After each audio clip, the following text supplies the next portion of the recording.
M'ha semblat interessant aquest matí un canal de YouTube ho teniu enllaçat a l'espai de comunitat del meu canal, un home que a partir de les disquisicions d'un rellotge de Leica fa la següent comparativa.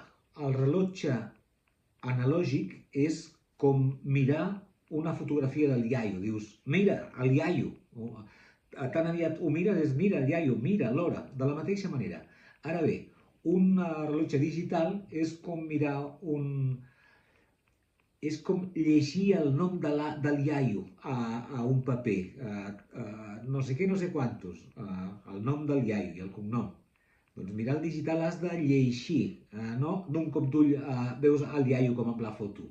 Aquí no, aquí ho has de llegir.